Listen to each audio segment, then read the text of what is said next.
Well, Sky's Zinzam Rashid joins us now from Bradford Crown Court.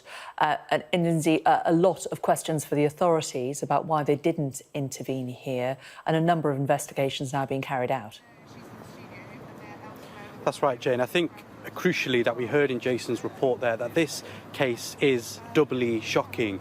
And that's not just because of the horrific injuries that 16-month-old baby Star Hobson received, but it's also because of the number of times that family members, friends raised to social services that there was an issue. They gathered evidence themselves to submit, and a number of times that it was dismissed by authorities in Bradford. And as a result, now there are a number of different independent reviews taking place in order to establish exactly if more could have been done, if authorities could have intervened earlier to prevent the death of Star Hobson. Now, we've been hearing a little bit of what was said over the last 8 weeks of this trial, and Savannah Brockhill, found guilty of murder, has been described as a cunning and clever woman.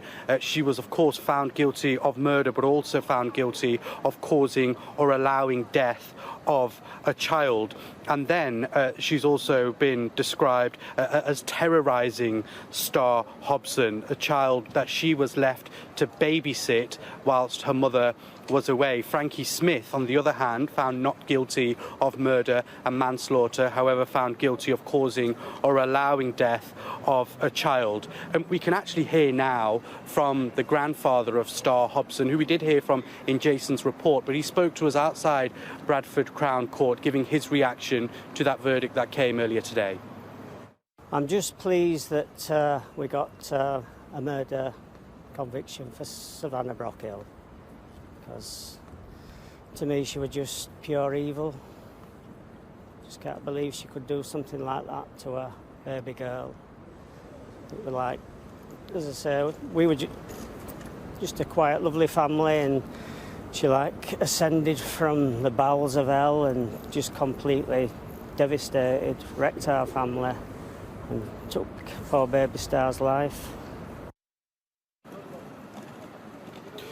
The grandfather of Star Hobson there calling his daughter's partner evil and saying that his daughter Frankie Smith was coerced into the situation and the death of Star Hobson.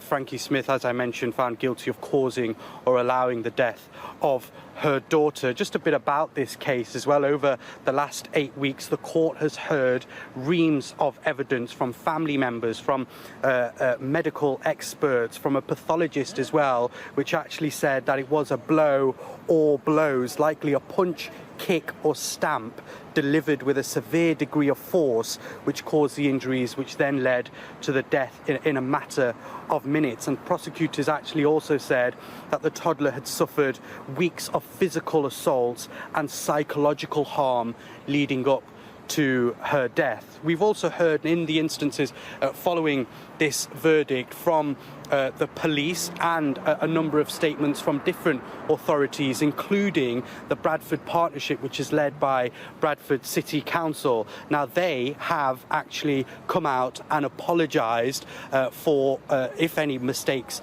were made, and they will look into it via a review. They've actually said that we are aware as partners that there is much that we need to learn from this case. We have already put in place actions that will improve our practice so that we learn those lessons, but we need to fully understand why opportunities to better protect Star were missed. And there is, as I mentioned, a review not just by the IOPC to look into the police conduct, but also by the child care services here in Bradford to look into whether child services could have intervened a lot sooner and potentially stop the death of 16-month Star Hobson. We can hear now from the police who gathered evidence, including that CCTV footage, which was crucial in this trial. Officers that we believe have really struggled throughout this trial, the leading investigating officer told us as well, but they spoke outside Bradford Crown Court a bit earlier. The family now need to be afforded the opportunity to engage with the review, and that will be published in due course. What I would say is that no matter what that review says and whatever the outcomes of that review, if those two individuals that have been convicted today of those offences hadn't done what they'd done, then Star Hobson would still be alive. It has affected me personally. It's very upsetting and traumatic, as I say. I've tried to remain professional, to see the investigation through to today and get the best result possible for Star and for Star's family. This was a toxic relationship between Savannah Brockhill and Frankie Smith, and ultimately it led to the death of a 16-month-old toddler in the most brutal format as well. And as a result now, there is a deep investigation into whether that death could have been prevented. Clearly, Bradford Partnership coming out and acknowledging that more potentially could have been done to protect Star Hobson. They have apologised as a result, and those two, Savannah Brockhill found guilty of murder, and Frankie Smith, the mother of Star Hobson, found guilty of causing or allowing a death of Star, will be sentenced tomorrow here at Bradford Crown Court at 2 o'clock. Inzi, thanks very much.